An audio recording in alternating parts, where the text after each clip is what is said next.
2 semanas a gente vem discutindo de uma família. Vocês se lembram dela? E essa família é a causa de toda a nossa miséria da vida. Família é essa? Então, todo o sofrimento que a gente passa na vida tem 5 causas. Aí você vai falar, minha sogra, meu chefe, o cachorro do meu vizinho, não é essa lista agora. Você pode ter a sua lista pessoal, mas não é essa que a gente está discutindo. Vocês se lembram? Alguém se lembra ou não? Dessa família ou não? Qual é? Ignorância, ego, gostos, aversões, medo. Puxa, ela está hospedada na sua casa?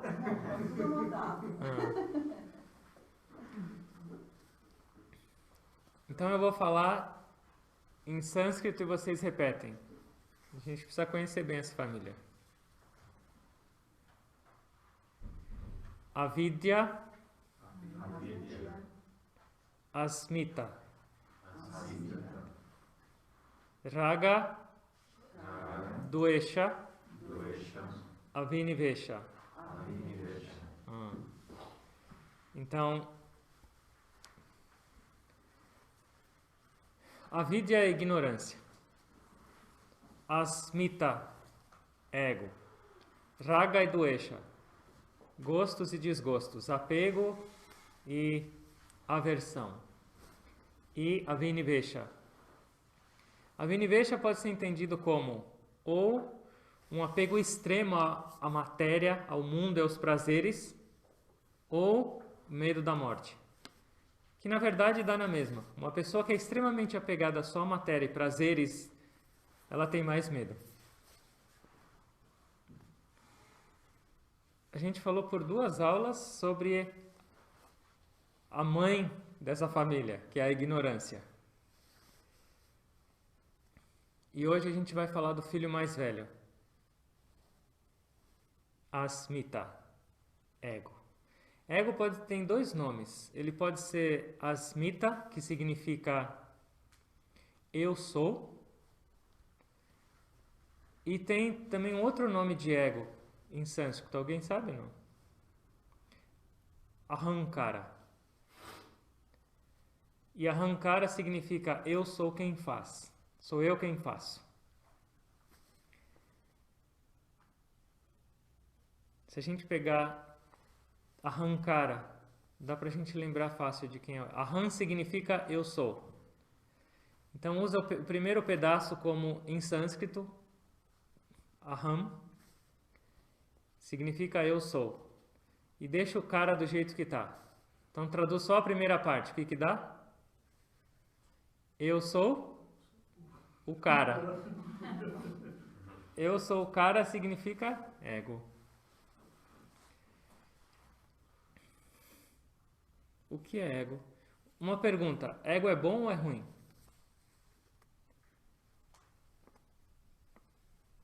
É necessário. Necessário? Mas ele é bom ou ruim? Depende da moça. Eu acho que ele é bom, nas circunstâncias. Para quem o ego é ruim? Porque a gente está falando que ele é uma causa da miséria. Porque ignorância a gente não consegue perceber nas nossas vidas. Porque se a gente percebesse a ignorância, já não era mais ignorância. Mas o ego a gente consegue perceber. Sim ou não? E o ego, e aqui o ego está sendo mencionado como miséria na nossa vida, uma das 5. Nós vamos entender mais claramente hoje o que é o ego, mas para quem o ego é miserável? Para quem o ego é ruim? É uma fonte de sofrimento? Para quem? A maioria das pessoas no mundo está feliz com o ego, com orgulho, com vaidade, com tudo. Isso é bom. Para quem o ego é ruim? Para a alma, para o espírito. Para quem tem apego, né? Para quem tem apego, o ego é bom também.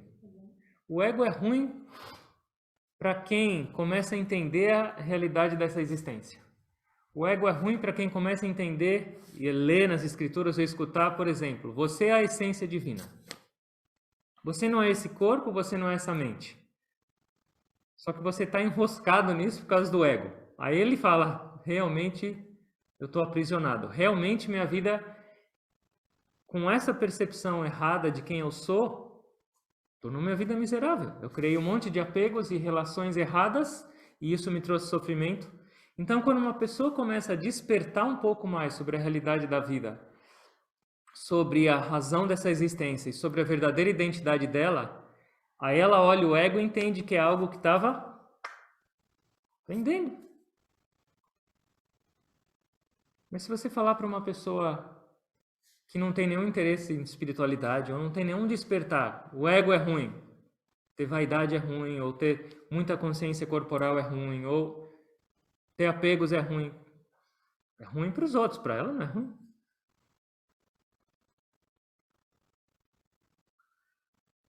E aí uma outra pergunta, o que é ego? Alguém tem alguma ideia?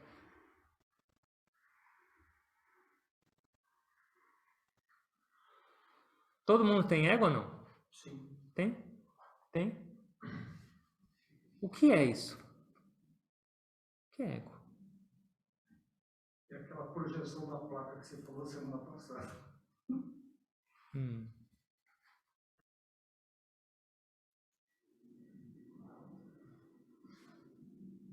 Esse conceito que a gente está baseando esses nossos estudos dessa família numa escritura que chama Yoga Sutra de Patanjali. E ele dá uma definição de ego. Eu vou falar para vocês algumas palavras e vocês repetem. Depois eu vou falar o que é. Drug, Darshana, Satyoho, Ekat, Atmata, Iva, Asmita. Entenderam?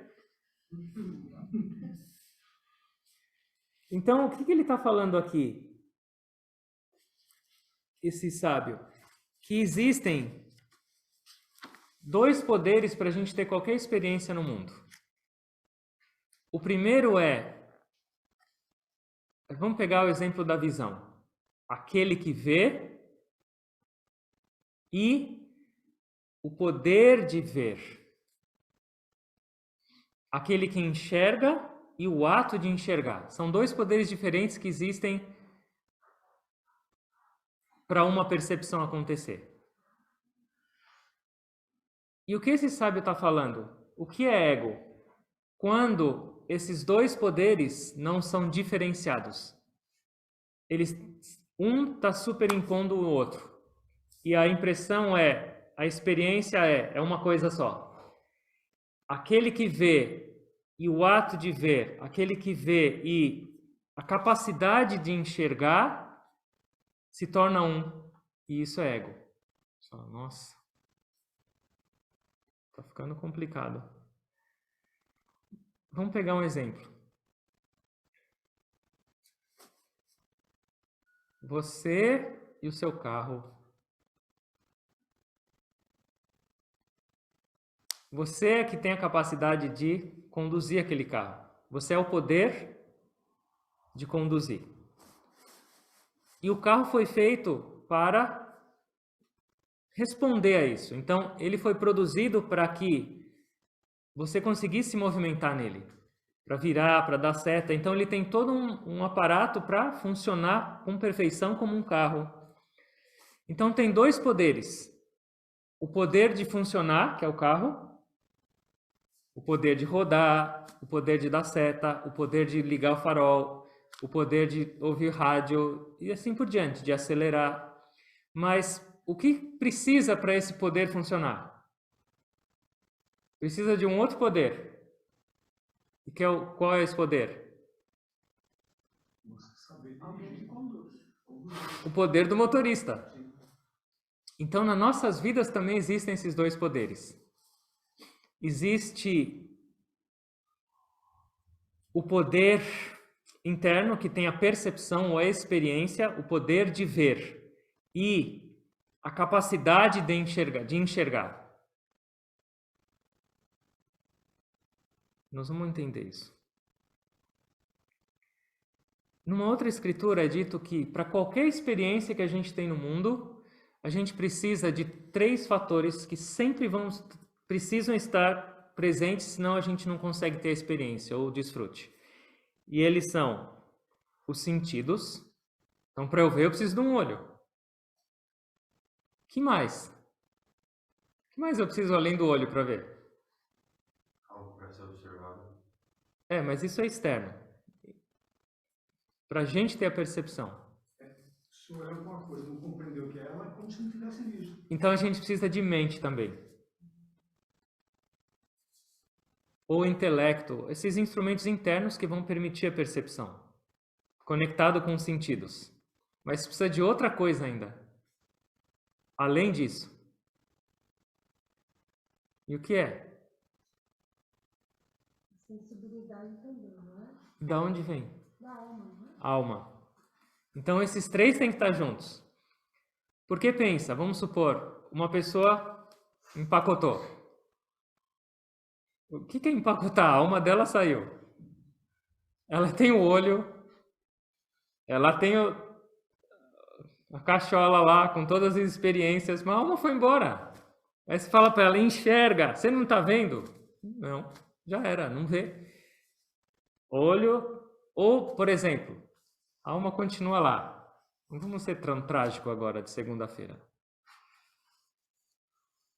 Eu estou falando com o Éder Baba, ele está olhando para mim, o olho dele está para cá, mas a mente dele está assim, quando eu sair daqui eu não vejo a hora para ir na pizzaria.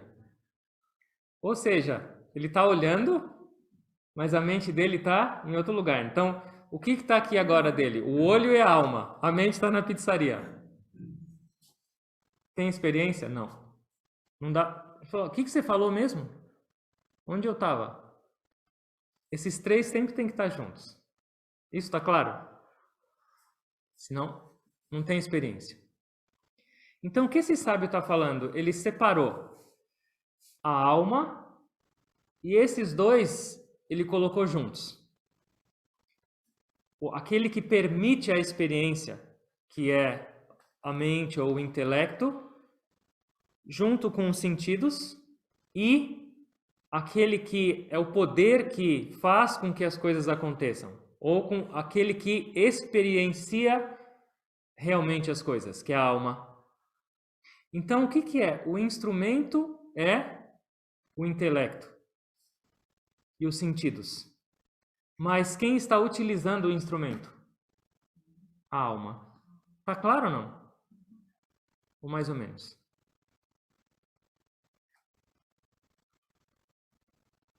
O instrumento e aquele que utiliza o instrumento.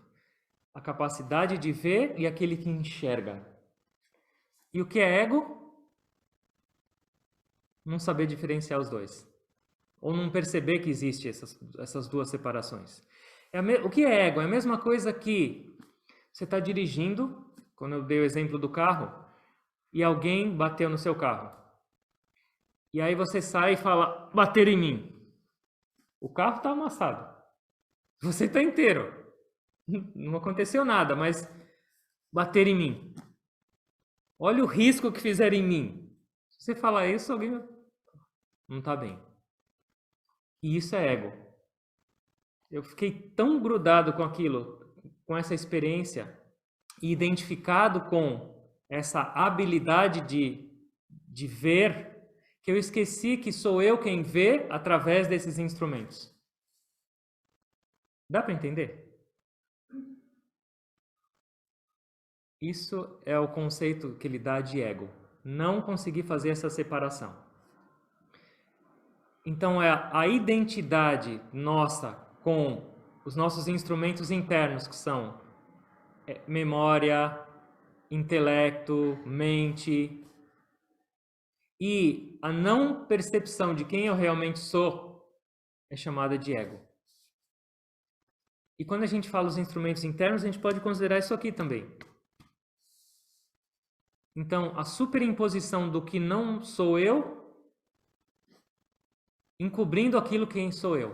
Então, quem de nós fala, eu sou a alma, ou entende, ou tem experiência? Eu falo, eu sou esse corpo, ou eu sou essa mente, esse tipo de padrão de pensar ou de experiência. E isso é ego. Alguém tem alguma pergunta? Ou não dá ainda para perguntar? É tipo a personalidade da pessoa. Nós vamos chegar nesse pedaço. E quando isso não acontece, por exemplo, quando não existe essa experiência de entender quem enxerga e o ato de enxergar,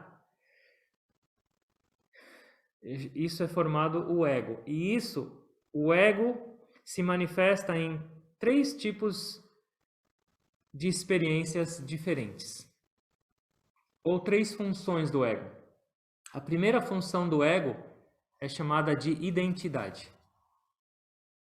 E qual que é a expressão disso? Como você se expressa para sua identidade? Eu sou. Eu sou. Todo mundo fala. Quem é você? Eu sou Suami, eu sou filho, eu sou mãe, eu sou pai, eu sou marido, eu sou bonito, eu sou feio, eu sou. Todo mundo está falando eu sou o tempo inteiro.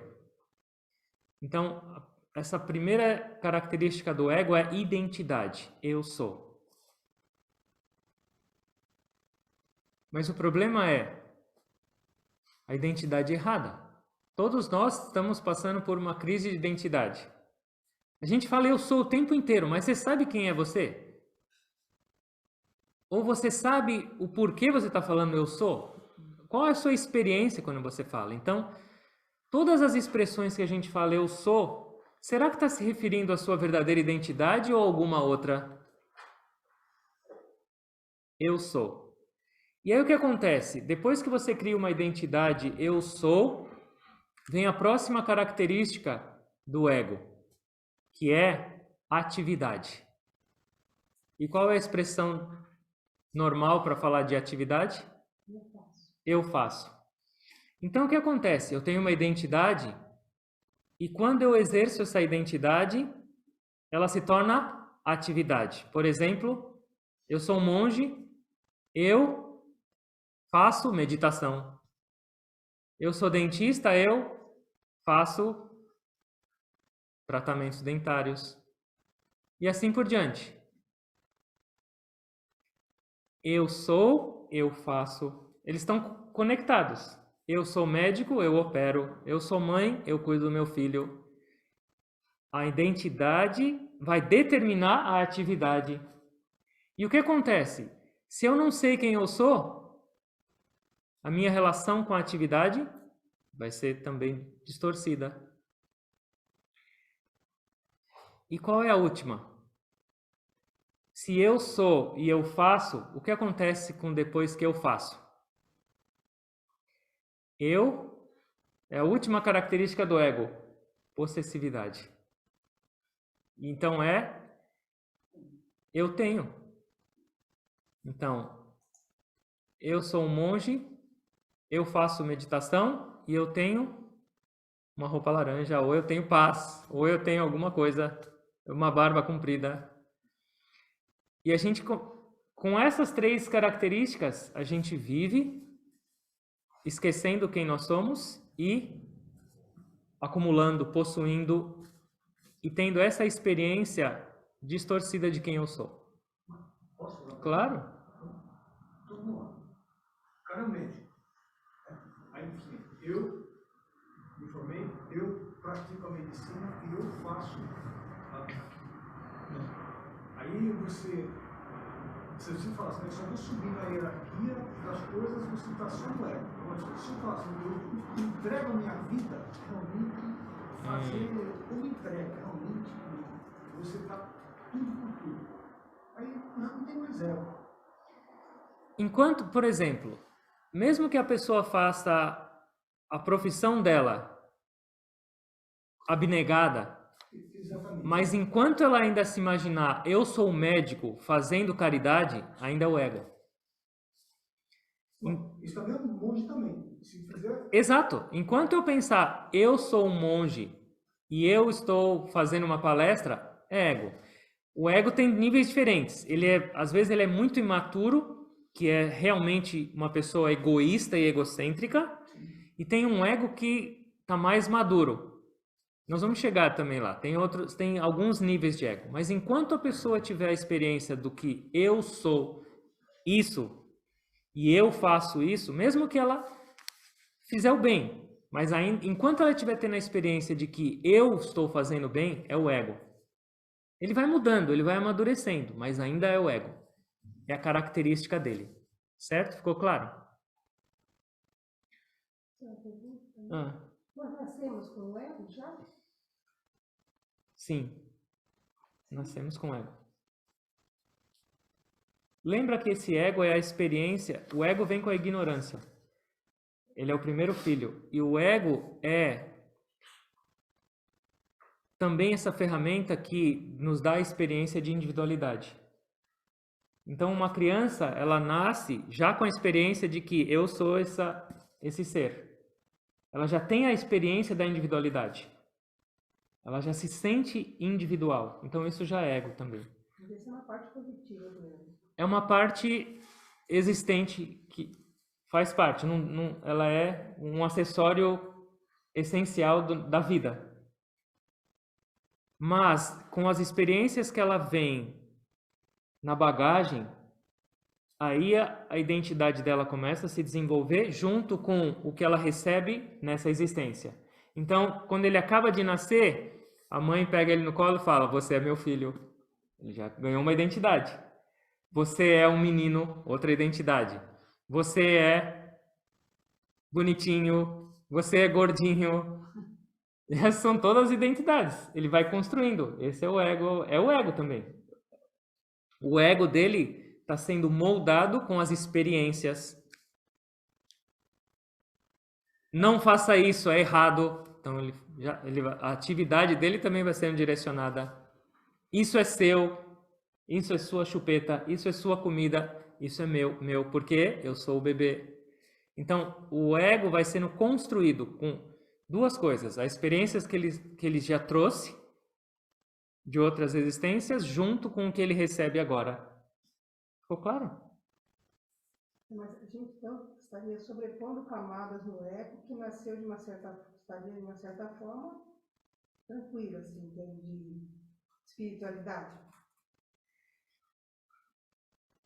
O nosso mestre fala que quando o bebê está no útero, ele tem a consciência plena da divindade de quem ele é. Ele tem a experiência plena, ele é um ser realizado dentro do útero. E ele pensa: por que eu vim parar aqui de novo? O que eu fiz porque eu vou ter que voltar de novo para lá? E aí o Guruji fala que quando o bebê está no útero, ele ora e fala assim: Deus, eu prometo que eu não vou te esquecer mais. Agora, essa vez, eu vou orar e meditar, você vai ver. Agora eu não caio mais nessa. E é dito, assim que ele sai, já esqueceu. Tem um ditado em sânscrito que fala: o bebê está orando e está nesse estado de divindade, prometendo que ele nunca mais vai esquecer. Assim que ele sai, ele pega a terra e põe na boca. Esqueceu. Então, é que faz parte. Se as pessoas não nascessem com essa individualidade, não teria existência. É que o ego está ligado à sobrevivência, né? Eu acho que o bebê, quando ele nasce, ele percebe que ele tem que sobreviver, então é tudo para ele. A atenção da mãe, e dar os sinais e tal. E a gente vai amadurecendo, e isso vai ficando cada vez mais evidente que a gente só vai conseguir as coisas se a gente desenvolver um ego. Uhum. Porque eu faço, eu sou, eu tenho, tudo está ligado a, eu acho, né, uma sobrevivência. E ele passa a ser problema exatamente quando você começa a querer entender mais, começa a seguir o caminho espiritual, e aí ele cria um conflito. E tudo aquilo que a gente construiu enquanto sobrevivendo fica confuso, né? Porque tem uma coisa. Existe esse senso de sobrevivência, sim. Mas você precisa sobreviver ou não? Precisa. Não. Não? Você, quem é você? A ignorância, que é a mãe, faz com que você tenha medo de morrer ou de deixar de existir. Mas você é a essência divina e nunca deixa de existir. Então, essa superimposição de que você é esse bebê e que você está à mercê e você precisa sobreviver, você precisa possuir, você precisa fazer para sobreviver, é o ego, é que vem da ignorância. Então, esse senso de sobrevivência faz a criação acontecer, mas, na verdade, isso não tem uma relação direta comigo. Eu não preciso dessas coisas para sobreviver, na essência, a minha essência. Deu para entender? Então, tem umas regras. Quando identidade, eu sou. Isso é dito nas escrituras. E eles falam: tudo que eu vejo não sou eu.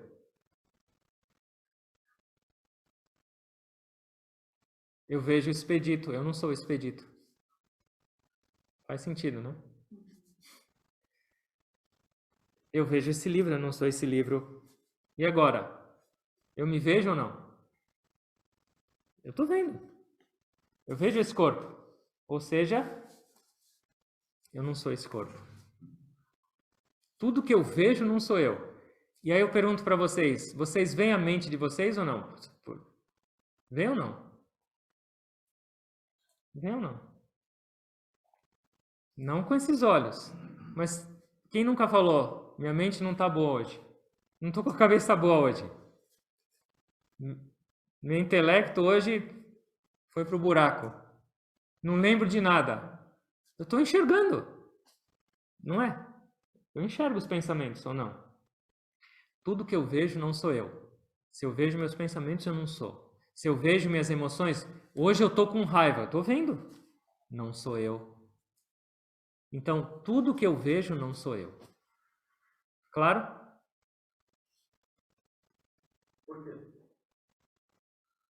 Por quê? Porque tudo que você vê não é você? Isso. Muito legal. Os mestres falam que tudo que você vê é matéria e é perecível. E é diferente de você. Por quê? Porque o que você enxerga através de um instrumento. E quem é você é o por trás desse instrumento que está percebendo as coisas e enxergando. Complicado? Não. Tudo que eu vejo não sou eu. Essa é uma regra que eles criaram para a gente entender. É como se eles falam aqui como se fosse uma pessoa abrindo umas camadas de cebola. Ele vai descascando a cebola. Não é isso, não é isso, não é isso, não é isso, não é isso. Até chegar em algum lugar. Então a gente tem essas camadas. Eu vou me identificando. Eu sou isso, eu sou isso, eu sou isso. Então, por que eles criaram essa regra? Eu não sou isso, eu não sou isso, eu não sou isso, para a gente chegar em quem eu sou. Identidade. O outro é atividade. Eu faço. E os mestres falam que tem 5 níveis de experiência de atividade, de eu faço, de consciência do ego. A primeira é a mais enraizada na individualidade, e é simplesmente eu faço. Não tem a experiência de que existe um poder por trás permitindo que eu realize as coisas, que é o poder da alma, ou do divino, ou que seja, eu faço. É a consciência mais limitada de todas. Qualquer atividade é só ele que faz. Segundo nível de consciência um pouquinho melhor é: eu faço para Deus. Ou eu faço por Deus.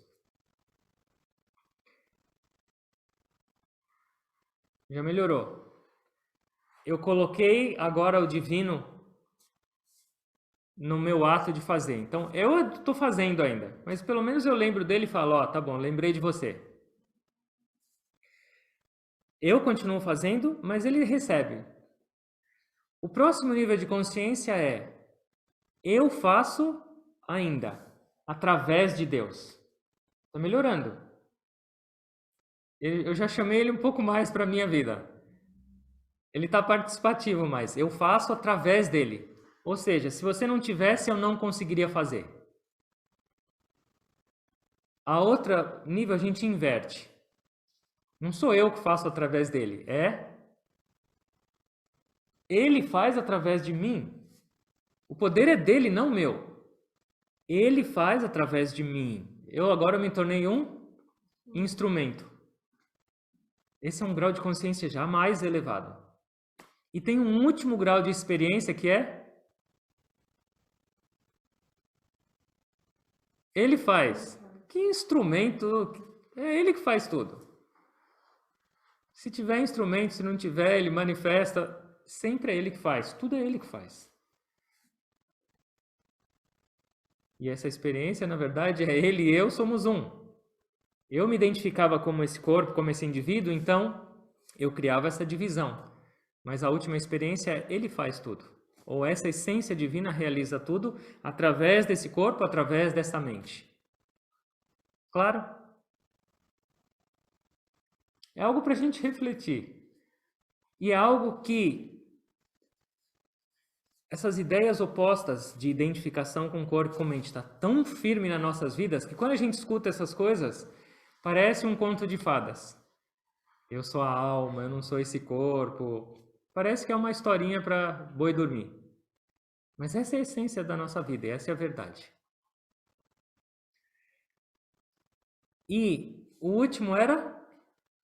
Qual que era a última característica do ego? Possessividade. Possessividade. E a mesma regra que a gente falou de identidade também pode se aplicar à possessividade. Ou seja, tudo que eu tenho não sou eu. Tudo que eu tenho não sou eu. Eu tenho uma roupa, não sou a roupa. Eu tenho uma esposa, eu não sou a esposa. Eu tenho um cachorro, eu não sou o cachorro.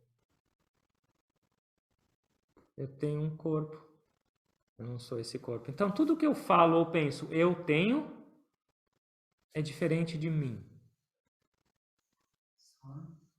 A pessoa perguntou se desses níveis que você descreveu, se esse último é a realização. Esse último que Deus faz é a realização, porque não é um conceito teórico. Teoria todo mundo sabe. A gente vê alguns adesivos nos carros, já viram ou não? Presente de Deus. Legal, pelo menos é um começo, mas será que realmente a pessoa pensa isso ou ela fala, eu comprei?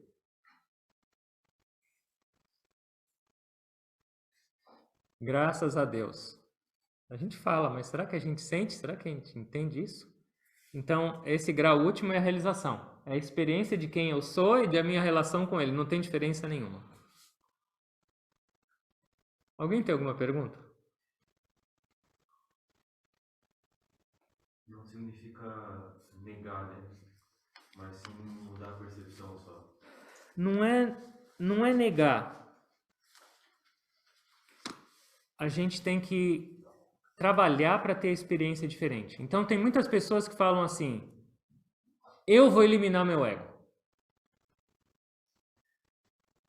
Quem já é esse que está falando? Eu vou eliminar meu ego. É o próprio ego. Eu já falei para vocês na semana, em alguma outras dessas discussões. Chegou alguém para o Gurudev e falou assim, Baba, eu não tenho mais ego. E aí ele pegou o garfo e falou, é mesmo? Tuf, espetou ele. Ai! Como você não tem mais ego? Doeu. Claro. Você ainda é esse corpo, então não fala essa besteira. Não tem um ego. Enquanto existir um corpo e uma percepção de individualidade, vai existir o ego. Ele vai amadurecendo com o tempo. Não existe uma pessoa viver sem ego. Uma pessoa realizada não tem mais ego. Mas até chegar nesse último estágio, a gente tem que viver com o ego.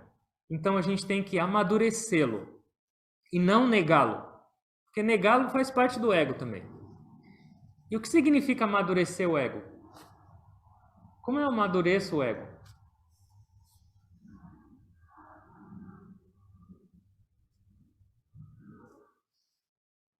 Algo como se falou do médico.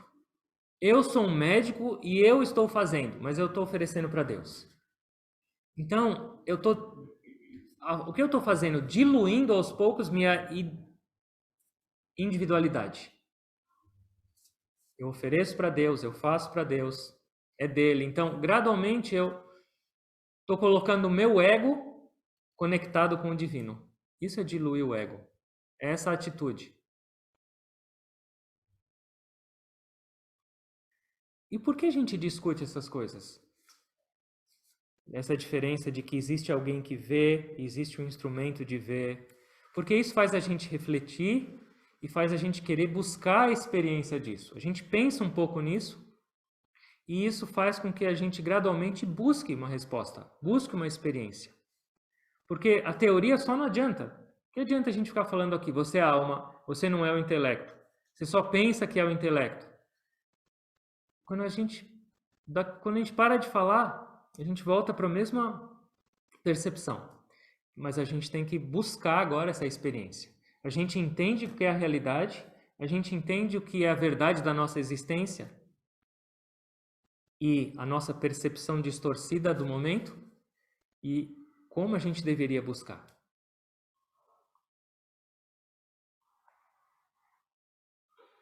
Certo? Alguma outra pergunta? Pera, acho que ele tem uma pergunta. Você deu o exemplo do garfo. Então, alguém realizado não sente mais o próprio corpo? Ele pode ou não sentir, mas ele não se identifica mais de jeito nenhum com o corpo. Ele não tem mais uma identidade, nem mesmo um fluir de pensamento, eu sou esse corpo, ou eu estou doente, ou eu estou isso ou aquilo. Nem ele e o corpo já não são mais a mesma coisa. Por enquanto, todos nós somos a mesma coisa. Eu e o corpo somos um, por enquanto. Sim ou não? Sim. Mas para um mestre realizado, ele e o corpo já não são mais o mesmo. Não tem mais essa conexão. Ele sabe, eu tenho esse corpo, esse é um corpo que está sendo utilizado, mas não é a experiência de que esse corpo é meu, ou eu sou esse corpo. É só um fluir direto através desse corpo. Uma vez perguntaram para o Guruji, Baba, como você está? Você está bem? Ele falou assim, eu acho que você está me perguntando do meu corpo. E aí ele falou assim, então eu vou te responder como eu entendi. Eu estou bem e o meu corpo está seguindo o caminho dele. A gente só se encontrou um pouquinho aqui, mas eu estou indo para o meu caminho, o meu corpo está indo para um caminho. Cada um segue o seu. Eu não sei se ele entendeu a resposta. O que ele estava falando? É diferente. Esse corpo vai estar bem agora, amanhã ele vai estar mal. Depois ele pode ficar bem de novo. Ele fica assim, eu sou sempre o mesmo. Eu não mudo, eu sou a essência divina. Agora habitando esse corpo. Certo? Tem umas perguntas aqui. Umas? Duas. Ah. Quem é o pai da família se a mãe é a ignorância? Ah, lembraram da pergunta anterior, né? Ah. E a outra? Quem é a tia? Quando pensamos que todos somos um só, nosso ego tem mais chance de não existir? Pensar que eu sou um só é um bom caminho, é um começo. Mas o pensar não te dá experiência. A experiência tem que ir além da nossa mente, dos sentidos, tem que ser uma sensação. O pensar é ainda um ato um pouco mecânico, mas faz parte, é importante. Eu tenho que pensar, isso ajuda, mas eu não posso parar aqui. Se eu pensar agora, nós todos somos um, talvez não seja algo muito concreto para mim. Porque eu vejo separação, eu vejo um laranja e um preto, um homem, uma mulher, e isso.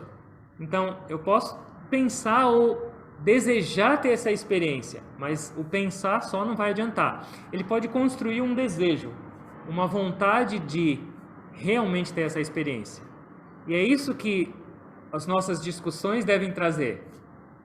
Esse desejo. Puxa, eu escuto que eu sou um com Deus, eu escuto que eu sou a alma infinita e pura, que eu não nasço nem morro, que eu sou a paz e a bem-aventurança. Será que eu consigo me contentar só com teoria? Ou será que eu não devo buscar a experiência disso, degustar essa verdade? Então o pensamento é ótimo, isso é maravilhoso. Levar minha consciência ou treinar minha mente para esse tipo de percepção é ótimo, mas é só o começo, é só o aperitivo. Certo? Todo mundo quer saber quem é o pai, né? A ignorância é a mãe. A ignorância é chamada também de... Tem alguns nomes para a ignorância. Em sânscrito ela pode ser chamada de Maya. Ela pode ser chamada também de Prakruti. Prakruti é a mãe natureza, ela pode ser chamada de Prakruti. No cristianismo, sabe como ela é chamada ou não? Maya, sabe como é chamada? Satã. Ficou mais feio, né? No budismo é chamado de Mara.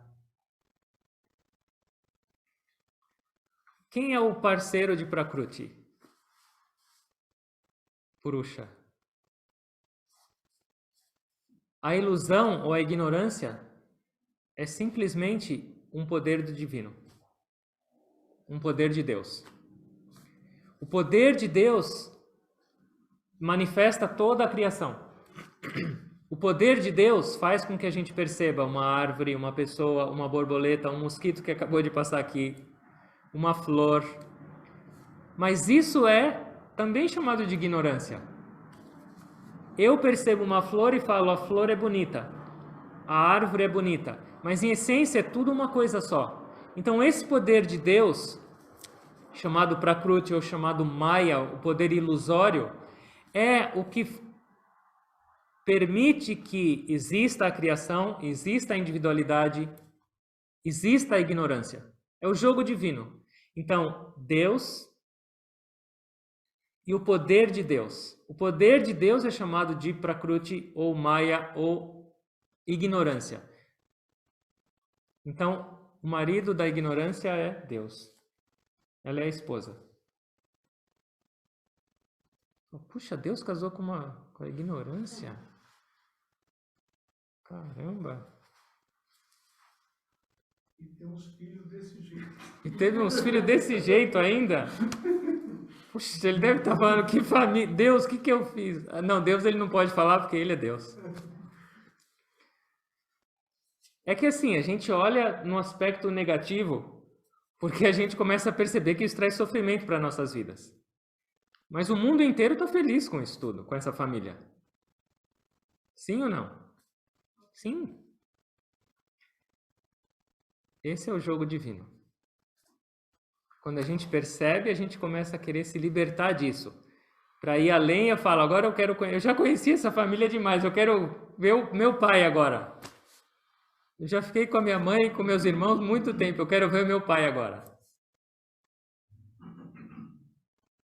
E esse poder de Deus, ou esse poder de ilusão, para aqueles que querem buscar a verdade, para aqueles que entendem a realidade dessa existência, Deus levanta o véu.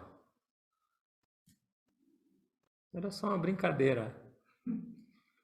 Vocês devem falar, puxa, mas que brincadeira sem graça às vezes. Reclama com ele, não comigo. É ele que fez. O Yogananda brigava com Deus por isso. Ele falava, eu não pedi para você me colocar aqui nesse negócio todo. Olha esse jogo seu todo que você faz. Eu não pedi para sofrer, eu não pedi para... Dá um jeito, me ajuda agora. Faz alguma coisa. A palavra Purusha, que representa Deus nesse casal Purusha e Prakruti, que é a ilusão ou a mãe natureza e Deus, Purusha significa aquele que descansa dentro da casa.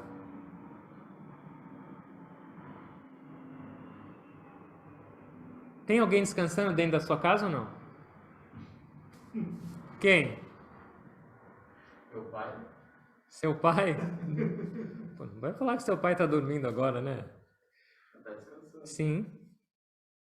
Seu pai está descansando dentro da sua casa. E dessa sua casa? Tem alguém que descansa aí dentro ou não? Está descansando ou não? Hã? Deus, ou a alma. E ele não está descansando, sabe o que ele está fazendo? Roncando.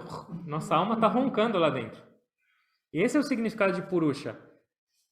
Aquele que está descansando dentro da casa. A nossa alma, ou o divino em nós, está dormindo. E quando a nossa alma está dormindo, quem está se divertindo? A ignorância, mas representada pelo filho mais velho, o ego. Porque a ignorância a gente não percebe, mas o ego a gente percebe. Então, enquanto a nossa alma está lá dormindo, o nosso ego está se divertindo. E o que é meditação? Acorda! Acordar a alma. Já dormiu demais. Então, meditação é despertar essa consciência, a alma. E aí o que acontece com o ego? Quanto mais a gente desperta, diminui. Esse é o caminho. Transformando esse ego, amadurecendo. Com a experiência de quem eu sou, essa família não tem tanta força mais. Se eu começo a ter uma experiência na meditação de quem eu sou, essa minha identidade aqui já não começa a ser tão mais forte. Porque agora eu sei quem eu sou, cada vez mais.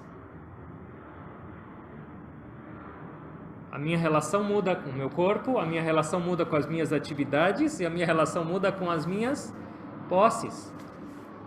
Mas tem que vir de dentro para fora, especialmente. Eu posso pensar nisso e refletir, mas eu tenho que ter experiência.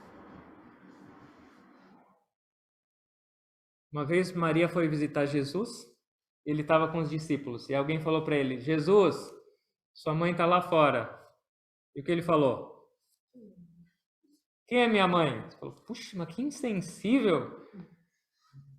Falar uma coisa dessa, coitada, lá está lá fora. Quem são meus irmãos? O que ele queria dizer? Eu não sou isso aqui. Esse corpo tem aquele corpo mãe. Mas a minha alma tem mãe ou não? Não? Minha alma tem irmão? Não. Então o que ele estava falando para os discípulos? Não é que ele desprezou a mãe dele e falou: ó, eu sou Jesus, agora não quero saber da minha mãe.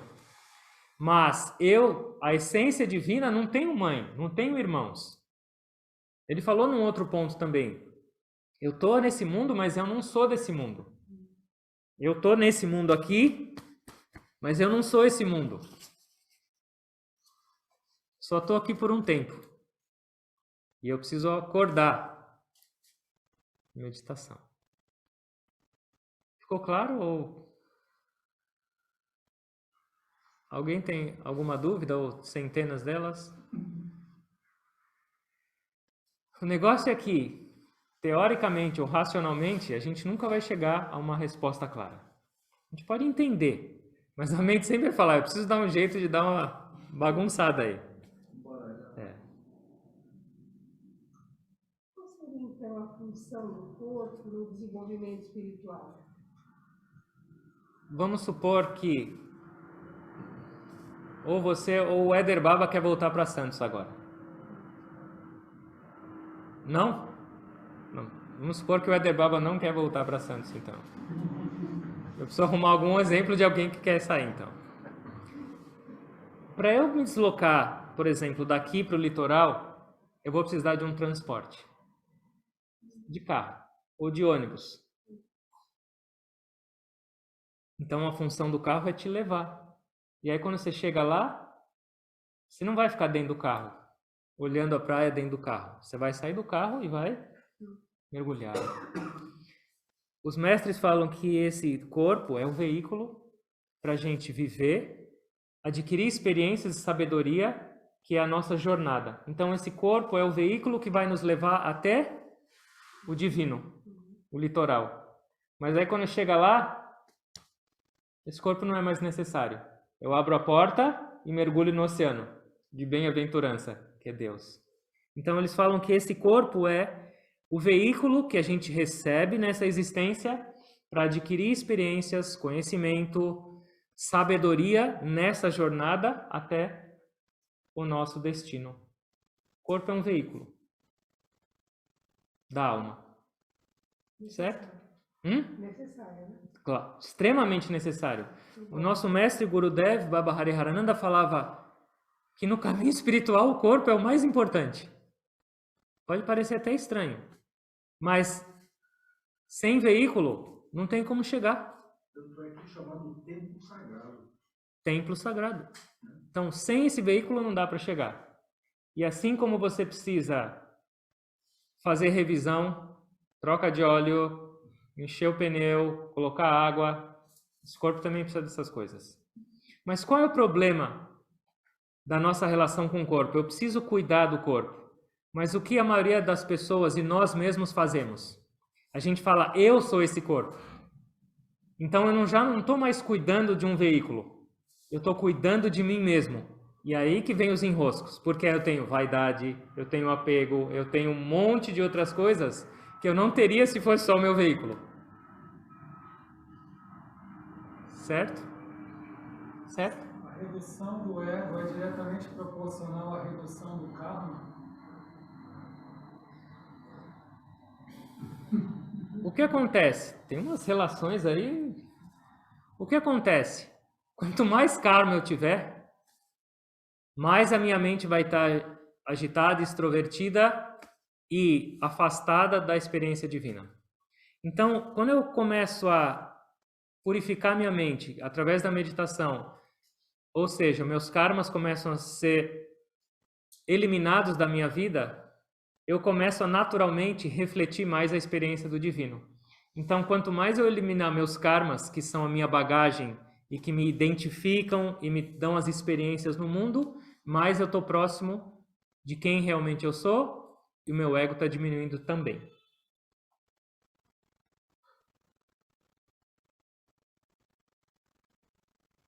Essa experiência é sempre esquecida? Porque você falou que o bebezinho, né, nasceu e esqueceu. É sempre esquecida? Ou há maneiras, ou há pessoas que já voltam com essa?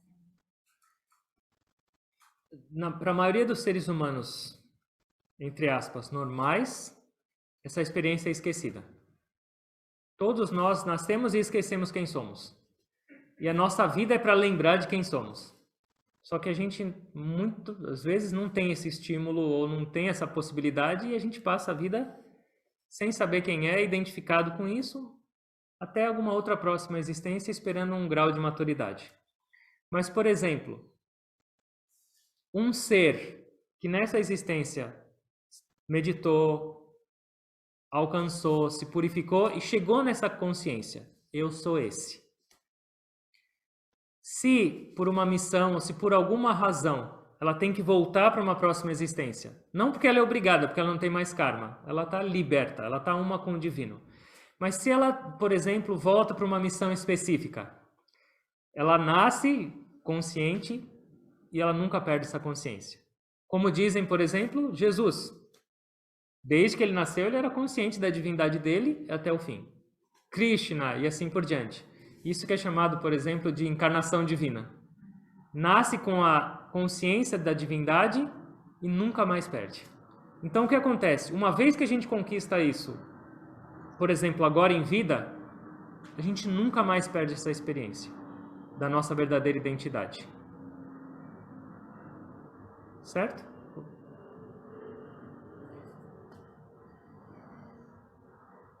Vamos meditar um pouco?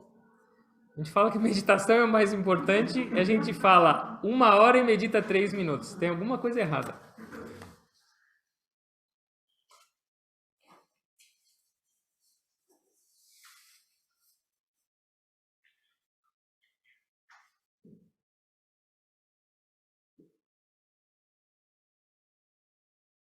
Vamos fechar os olhos, por favor.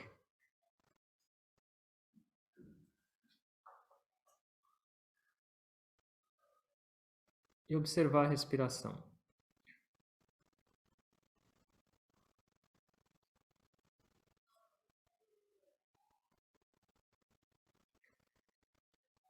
Oh Deus, oh mestres.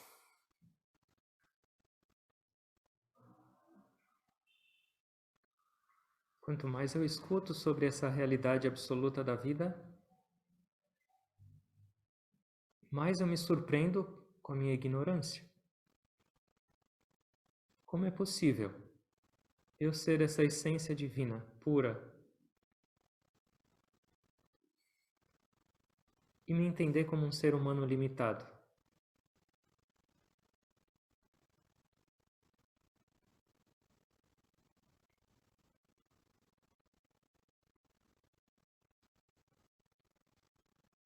Ó Deus, enquanto eu tiver essa experiência de identidade separada, que eu me identifique como sendo o seu filho, a sua filha, o seu devoto, o seu amado, e não mais com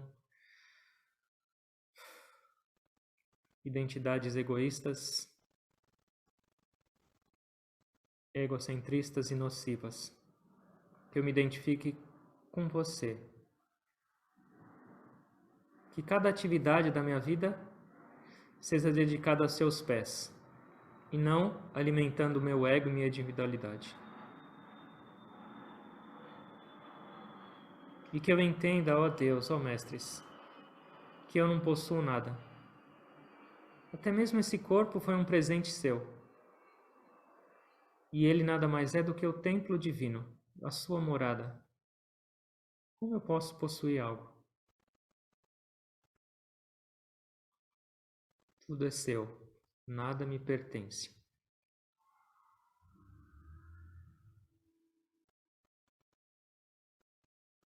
Concentrem-se, não esquece da respiração.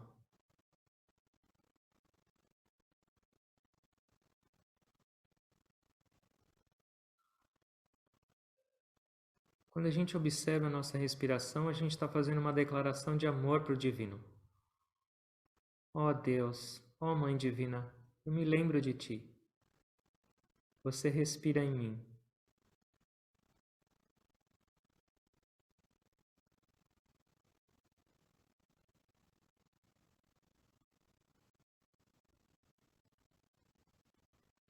Faça uma inalação lenta, longa e profunda.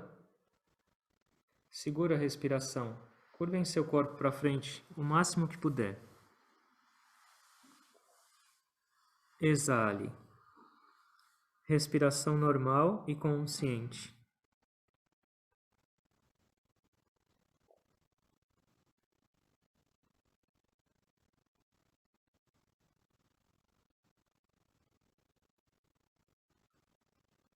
Oh Deus.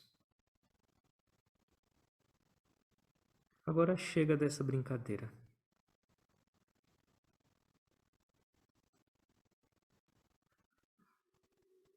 Eu já vivi com meus olhos vendados por muito tempo. Mas agora eu quero enxergar a realidade, a sua presença.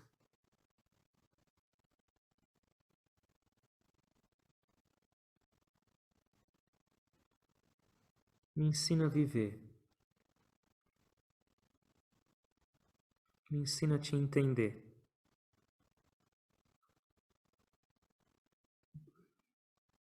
Se inclinar significa dobrar seu ego, reduzi-lo. Humildade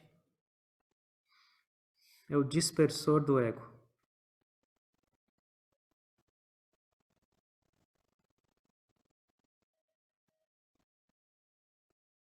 Me ensina a servir, me ensina a pensar nos outros, me ensina a expandir meu coração e minha visão, para que essa individualidade extrema diminua,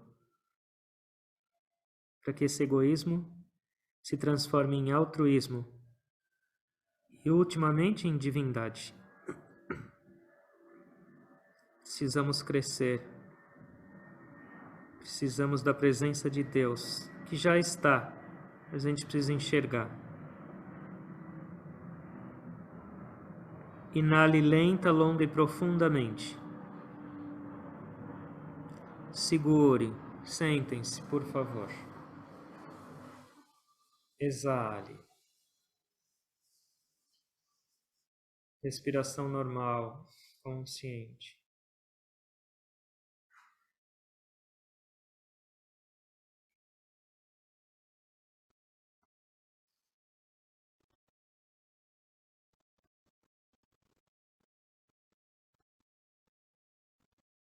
Quanto mais identidade com esse corpo e essa mente, mais sofrimento. Porque eu estou me apegando a algo temporário, perecível.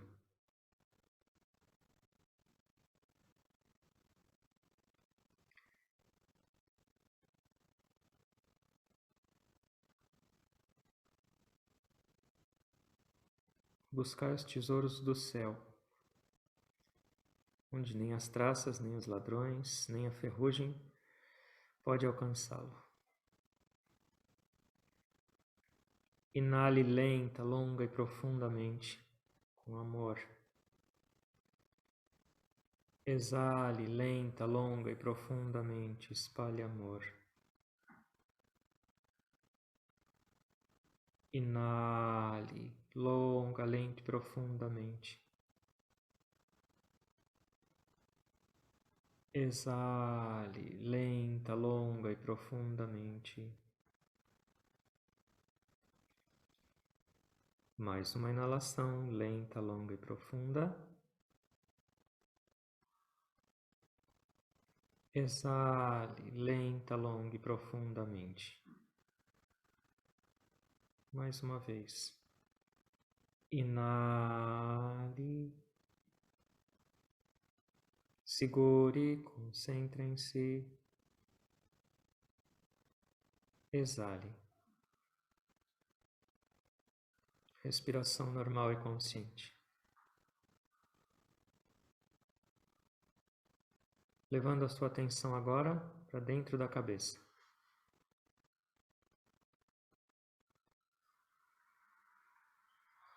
O jogo do ego e da ignorância só funcionam até as sobrancelhas. Desse ponto para cima, a gente alcança a morada divina e experiencia nossa verdadeira identidade. Medite em silêncio com a sua atenção lá em cima. Só observando, tente, um pouquinho.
Continue com a sua atenção lá dentro.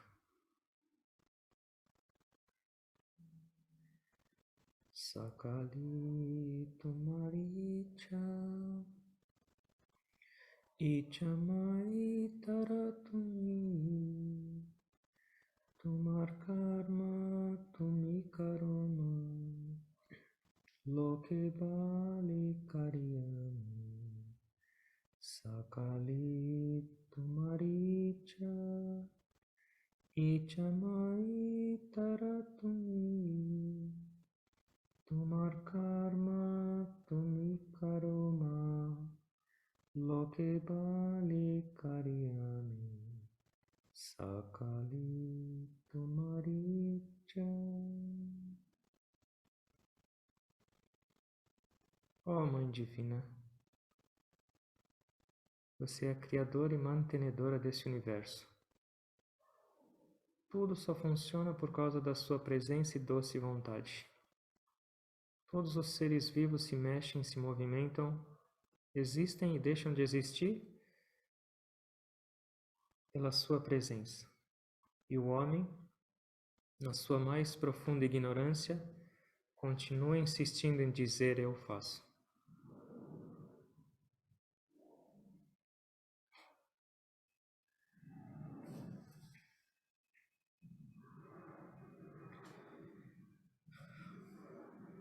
Orando a Deus e aos mestres, para que abençoem nossas vidas com mais clareza, com mais certeza da razão do nosso existir e com mais energia e determinação para a gente buscar essa experiência. Teoria não é o suficiente no caminho espiritual. A gente precisa mergulhar na verdade. Que cada passo das nossas vidas seja em direção a essa meta. Que cada respiração seja para lembrar do divino. Que cada ação não seja a nossa ação, mas seja a ação de Deus através desse corpo e dessa mente. Meditação de olhos fechados e meditação consciente de olhos abertos em cada atividade nossa. Isso é Kriya.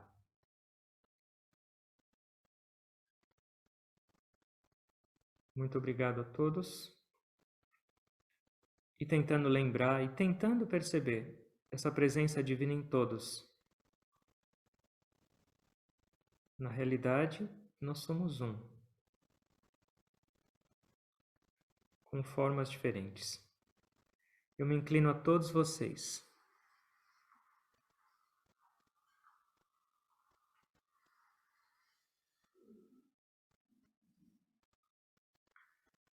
Om. Amém. Jai Guru. Obrigado a todos. E uma boa semana para todos.